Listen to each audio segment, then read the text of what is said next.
Hi guys, my name is Inna Rubinchik. I'm leasing agent 415. I'm one of the top rental agents in San Francisco, and I help local landlords to find the most responsible, most qualified tenants just like you for their investment properties.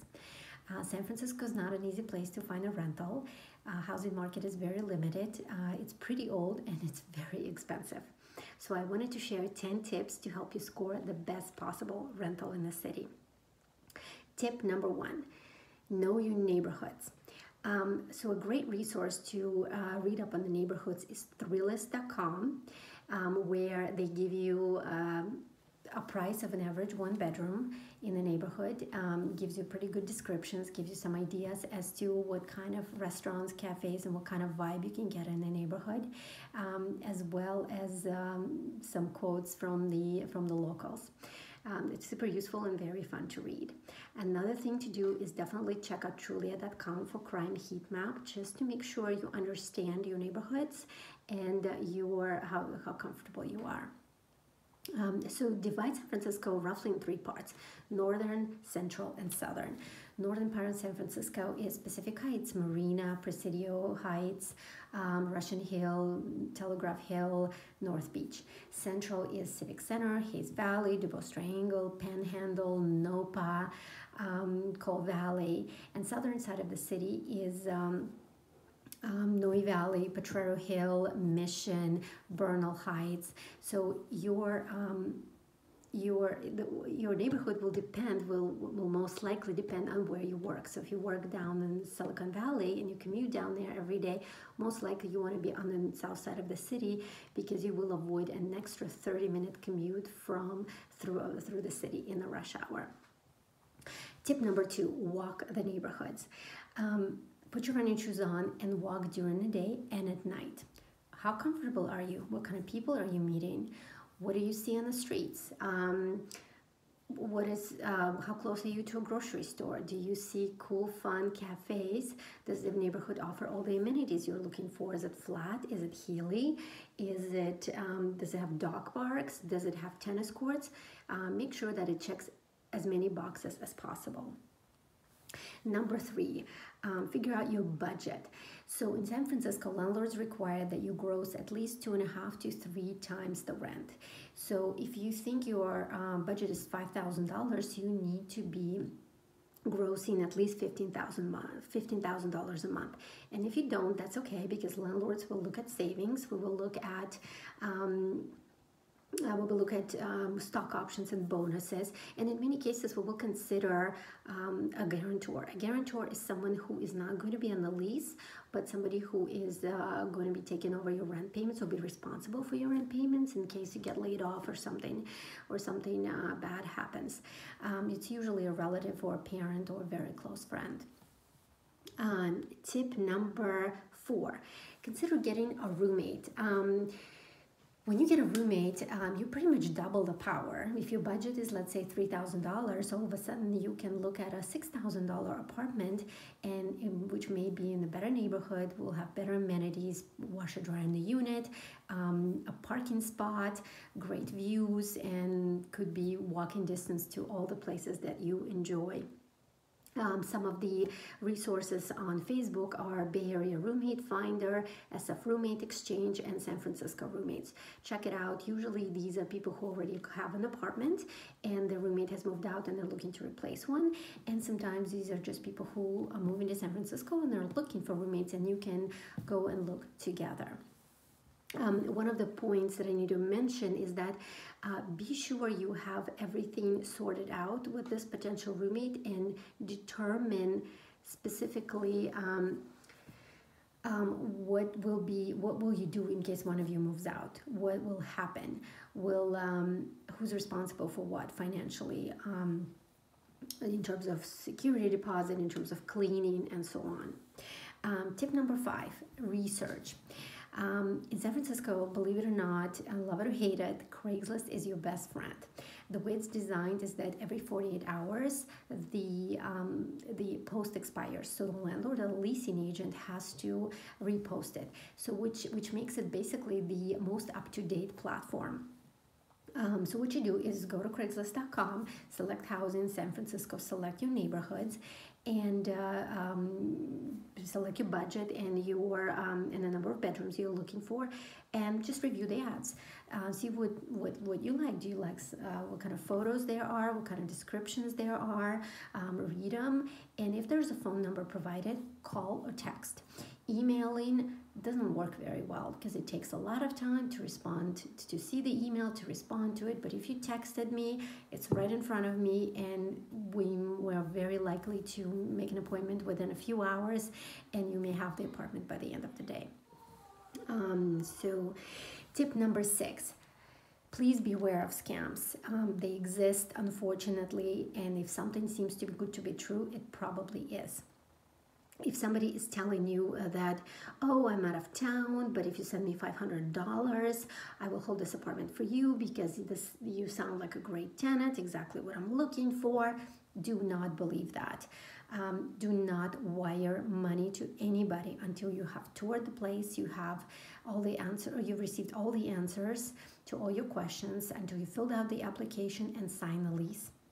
Only then, and even then, I recommend bringing a cashier's check to the listing appointment, to the move-in appointment in exchange for keys. Tip number 7, touring an application. So I wanted to say, first of all, here is that if you make an appointment to tour a place, please be so kind to show up, or at least let us know you're not coming. It takes a lot of effort for us to get from one part of the city to another, find parking, be there to meet you, and if you don't show up, that's just bad karma, quite honestly. So when you are in the building, what do you see? How does it smell? How does it look? If you have any kind of doubts about it right away, either clear them or this is something you're going to have to live with. So when you are in the apartment or in the building, be sure to ask questions such as, who is the landlord? Are they local? Who is managing the apartments? What is how do you handle requests? Make sure the windows open and close properly. Check the water pressure, because the last thing you want is some trickling drops from your shower the day you move in. Check the laundry room area, make sure there's laundry in the building. Be sure, if there's a parking spot that comes with the unit, be sure to check the parking spot and park your car. How comfortable are you? Is your car fitting to that spot? If you're renting a private condo, ask them to send you the HOA documentation and understand the move-in restrictions and move-in requirements, because some of the buildings do not allow move-ins on Sundays, or they require obnoxious move-in costs. So you just want to make sure that you know that ahead of time before you even apply. In terms of an application, usually it's an online application, and attach your IDs, your proof of income. There's no point in hiding anything. Do disclose that you have a dog if you have one, if you're planning to get one. It's very important to have a good relationship with your landlord and start it with an honest conversation. Then tip number 8, lease agreements and rental laws. San Francisco tenantunion.org is a place is a website you absolutely have to check out. In San Francisco, most properties are rent controlled, which means they were built prior to 1979, and they are apartments. They are not single family homes or condominiums. So it's very important to be informed as to what kind of protection the city gives you. Lease agreement in San Francisco, a standard one is 14 pages long with about 10 addenda and potential attachments to it. Don't be intimidated by it. It's pretty straightforward. Read it. Ask the leasing agent any questions that you may have. And be sure you get satisfactory answers. When you are ready to move into the apartment, when you're receiving keys, be sure to fill out a move-in inspection report with the leasing agent or the landlord, and make sure to keep it. What inspection report is basically is it's a snapshot in time of what the condition of the apartment is. If there's existing damage, for example, there's a dent in the fridge, you want to note that, because you don't want to be responsible for it at move out, because your landlord may change by the time you move out, a leasing agent may change by the time you move out, and if you don't have that noted, that there was a dent in that fridge, you may be held responsible for it, and they will subtract money from your security deposit. So make sure to note as much as you can on that move-in document. Tip number 9, negotiating. I'm of a firm belief that everything in life is negotiable. So if you can, if you see the apartment and you like it, offer, make an offer. It makes sense, because if a place has been on the market for more than 3 weeks, most likely they're open to it. And if you qualify, and this is it seems like the right, and you love the place and it's the right place for you, I think it makes sense to negotiate. If you are in a lower budget, it still makes sense to negotiate. You never really know. However, you are less likely to receive any kind of discounts. One of the important tips to know is that landlords are very negotiable in November and December. So it's probably one of the best times to look for an apartment, because very few people are moving in during that time of the year, and apartments sit longer on the market. So you have a much higher chance of scoring a really, really good deal on a cool place. Finally, tip number 10, if you don't want to do any of this on your own, and if you can afford to spend a couple $1,000s on it, hire a home finding consultant. This is basically somebody who's going to do all the work for you. They're going to have an intake call with you, understand what you're looking for, do all the research, arrange all the appointments for you, take you out, help you with pros and cons for each apartment, help you negotiate, help you through the leasing process. It's a beautiful, it truly is a great service for somebody who has never lived in the city, doesn't understand the neighborhoods, and it's only a one-time kind of a fee. So if possible, get a home finding consultant. I can certainly recommend you one that works on my team. So again, I'm Leasing Agent 415. Subscribe to my channel. I hope this was helpful. If you have any questions, feel free to email me or reach out to me via social media. I am #Leasing Agent 415 on every platform.